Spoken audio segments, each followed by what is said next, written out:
Imposter syndrome is a term created by clinical psychologists Dr. Pauline Clance and Suzanne Imes in 1978.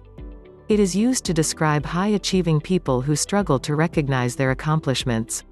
People with imposter syndrome live in fear of others finding out they are a fraud. Of course, they aren't a fraud. Their successes are a direct result of their hard work and effort. How ADHD leads to imposter syndrome. Many people with ADHD feel like they are imposters. One of the reasons for this is that you hide your struggles from the general public. People, such as your boss and coworkers, know that you are smart and get results. But you know you have to work more hours than anyone else at the office to get those results. You meet deadlines by pulling all-nighters and by making personal sacrifices, such as less time with your family. Only a spouse or close family member knows the anguish and struggle you experience. When you keep part of yourself hidden, it can cause feelings of shame and guilt. It also causes fear about what would happen if people found out about the real you. Signs of imposter syndrome. Judith S. Beck has identified behaviors that people with imposter syndrome do. Do any of these sound familiar? You don't believe your success was connected to your hard work, intelligence, or creativity. Instead, you feel it must be due to luck, a fluke, or another random factor. You don't celebrate success. Instead, you look at the next thing that needs to be done. Rather than feel proud of the presentation you did, you think, yes, but what about the one in 2 weeks? I have to prepare for that. You spend no time basking in the glory of a job well done. You spend lots of time and energy thinking about what didn't go well, even if it was only a very tiny detail.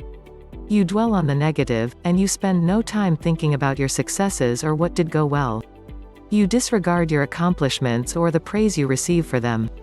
You don't believe you deserve it or feel that you should have done better. You regularly compare yourself to others, and it is always unfavorable.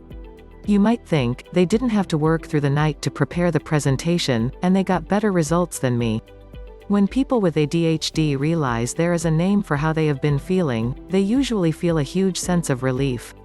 Knowing that they aren't alone is comforting. How to overcome imposter syndrome. Here are some suggestions to help you overcome imposter syndrome. Address shame. Addressing shame is very helpful. Remember, ADHD is a neurological condition, and the parts of you that you are hiding are a direct result of having ADHD. Cognitive behavior therapy. Cognitive behavior therapy, CBT, can also be helpful. CBT is focused on helping you learn to identify the automatic negative thoughts that contribute to feelings of imposter syndrome. Once you learn to recognize these thoughts, you can then learn to replace these patterns with more helpful, realistic ways of thinking. Rather than focusing on the negative, they will help you to see the full picture. Keep track. Start to track what actions you do so that you can reap the success that you have. For example, if you ran a half marathon in less than 2 hours, realize that it wasn't just due to luck. You probably went running 4 times a week for 16 weeks and ate healthy food. Your hard work resulted in a great time, even though there might have been an element of luck, such as the weather may have been favorable that day. When you track your actions, it becomes easier to see what role you played in your success. This, in turn, makes it easier to own and celebrate your successes. Forgive mistakes. While it can be disappointing when things don't work out the way you want, it can also be a valuable way to gain knowledge and experience. Instead of beating yourself up for every mistake, shift your focus to thinking about how you can apply what you have learned in the future. Mistakes happen. Just remember that those mistakes and disappointments are also helping you grow and become more skilled and knowledgeable. Watch your negative self-talk. Start paying attention to your thoughts when you feel like an imposter. For example, instead of thinking, I hope no one notices that I don't know how to do this, consider reframing those thoughts as, I may not be sure how to do this, but I'm capable of learning. Avoid comparisons. If you are constantly comparing yourself to other people, you are going to find yourself lacking, which will only drive your feelings of inadequacy.